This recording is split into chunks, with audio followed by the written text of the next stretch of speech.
Hello, everyone. My name is Jack Meggitt Phillips, and I'm the author of The Beast and the Bethany, Revenge of the Beast, and Battle of the Beast. It's a children's series about a young 500-year-old, a hungry beast, and a child who's going to be eaten.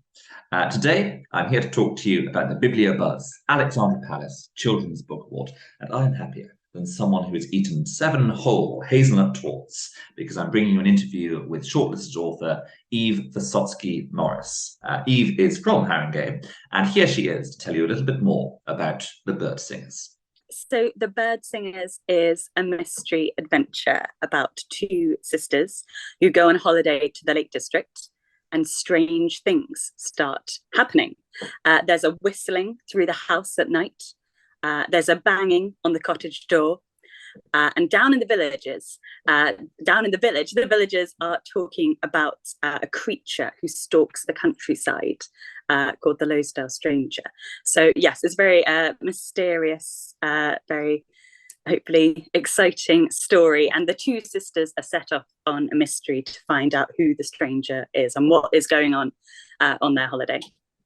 As well as being sort of mysterious and exciting, it is also incredibly creepy in the most delicious way possible. I mean, the book begins with a line: "It wasn't the first night Leia had heard the whistling, but it was the first time she had followed it." And in this first scene, we see her following this whistling until she finds an old woman with blank yellow eyes and a hungry, twisted smile. Just my spine is positively chilly even after knowing what happens in the book. I noticed in the acknowledgements you said that the story for you began with that line. How do you go about sort of unraveling the story or finding the story after you've had that line in your head?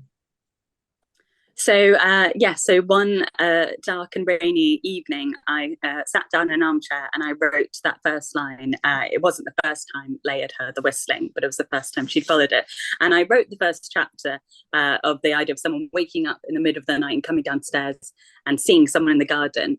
And I think the description of the woman with sort of big yellow eyes and a hungry, twisted smile as well was the same in the first draft. And so I'd written this chapter and I was like, well, who's the woman and who's Leia and where is she and what's going to happen? So that's kind of where the story started. And then it sort of, so when I was younger, I spent a lot of time in the Lake District with my younger sister.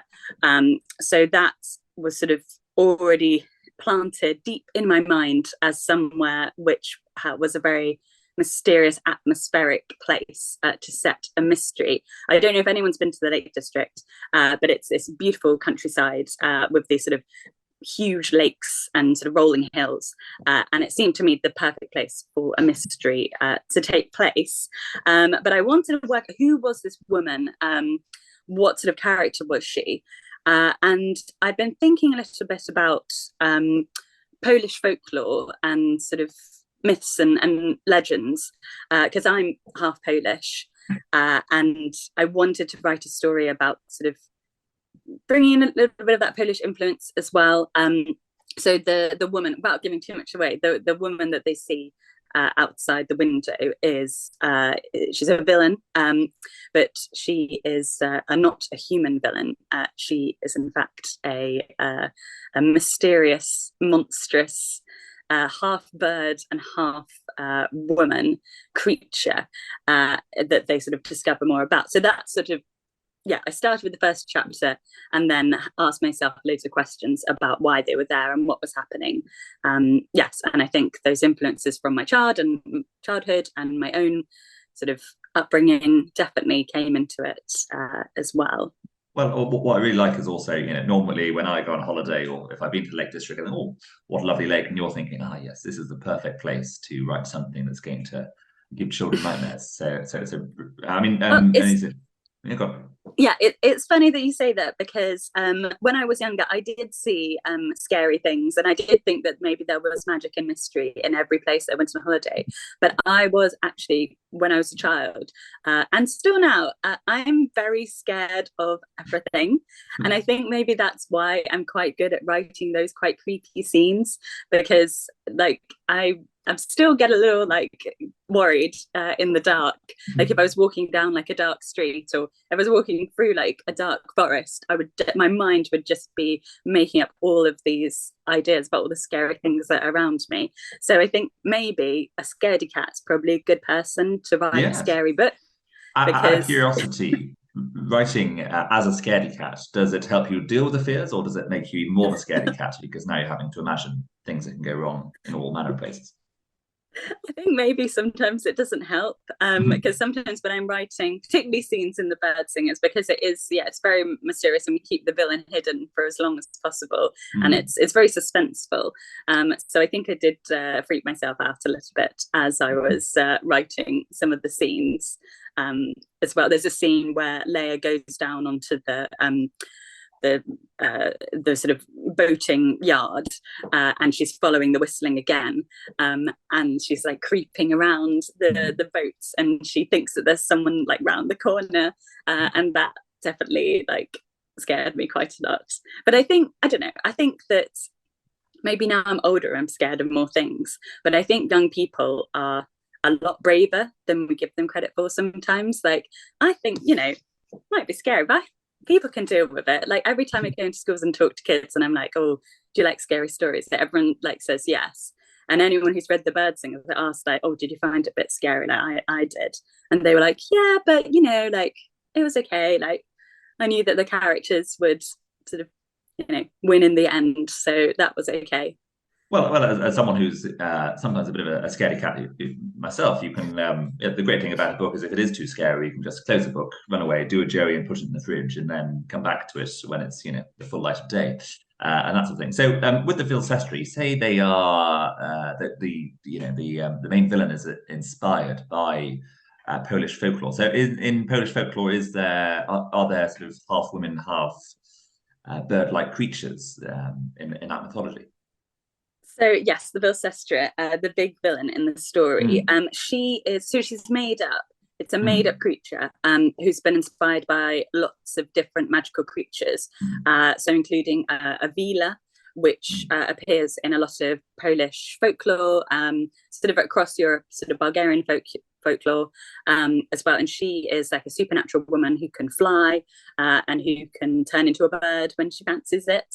And the other inspiration was a Wersocki, who is from Russian mythology. And she's a kind of water fairy who's very beautiful. She's very good at luring people into marshes and things. And I didn't put this in the book, but the Rusalka can kill their victims by tickling them to death, or by making them do a very funny dance.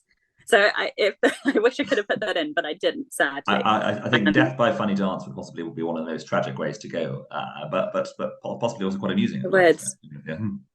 It definitely would. Yes, and so it sounds like, does quite a lot of research go into your books, and do you do that sort of before you start writing, or is it sort of as you're going on writing, you try and draw upon things you've read? I think it's more as I go along. I think I'm quite an impatient writer. Like I like to write plots that are really fast and really exciting, and I think that comes from being dyslexic. And when I was younger, like I found it very hard to read books that sort of not dragged, but like were very image heavy, and like they didn't have a plot that sort of sucks you in. So I like to write really, really fast stories. And I think maybe I write very fast as well. So as soon as I start on a story, I've got to like carry on writing, get to the end. But yeah, in terms of research, I kind of do like think about, like pick up things as I'm writing the story. So for the Bilsestra, I was reading a bit about sort of European folklore and thinking like, oh, is this my character? Is this her?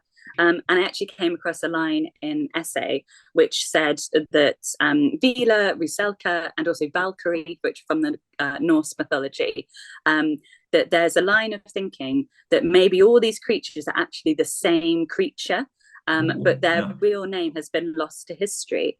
And the essay said, we think it may have begun with a veal, which means supernatural, but maybe over time people have forgotten the name. So I was like, well, I'm just going to invent the original creature that all of these other creatures are actually based on. So Wilsestra comes from ancient Polish language, which means supernatural sister, which I thought was like a good name for a bird woman clan. Well, speaking of the sort of on the sister front, one of the things I really love about the book as well as having all these, page turning, gripping, creepy, delightful scenes, it's also got the family is really at the heart of this story.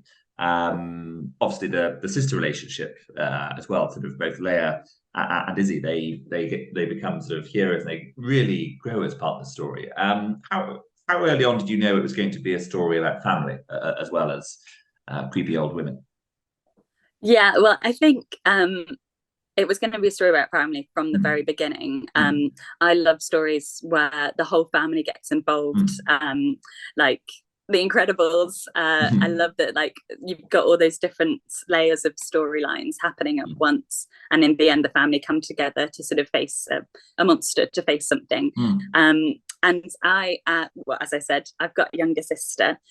So I think writing about sisters felt very natural to me. And I'm glad that it feels realistic, because I wanted to put across that sense of, your sister, as you may know, can be really annoying sometimes. Sisters and brothers can be annoying.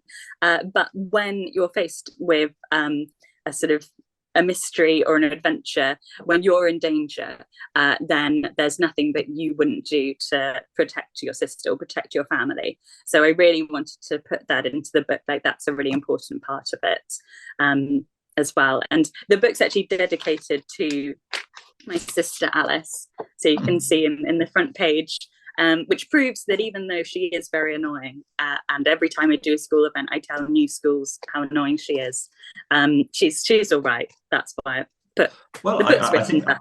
I think you've got a lot better relationship with your sibling than the vast majority of young Biblio-buzzers who I've met recently, because we did a creative writing workshop with some of them, and got them to create a supervillain.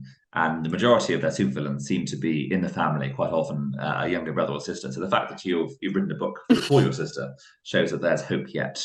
Another thing also, which is sort of, I suppose, a common theme of the shortlist, is the importance that the adults play in your story. In some children's literature, adults are there to either get out of the way as quickly as possible or get in the way and become the menaces. But in this story, and the other aspect of the family is Leia and Izzy's parents. The book begins with their marriage sort of on the rocks, and then throughout the story, you learn things about both of them, and sort of their pasts are revealed in ways. Do you like writing? Why do you think it's important to show sort of adults' experiences in children's books as well? Yeah, I think it's a big trope of children's literature, the sort of orphan complex thing of characters being separated from their parents.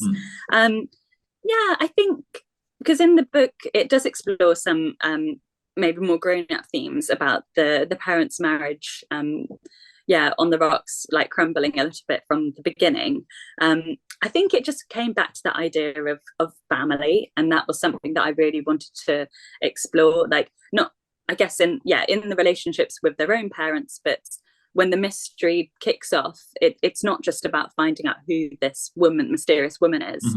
Leia and Izzy find an old picture, and in the little caption it says it has their surname, so it's about them trying to find out more about their family as well.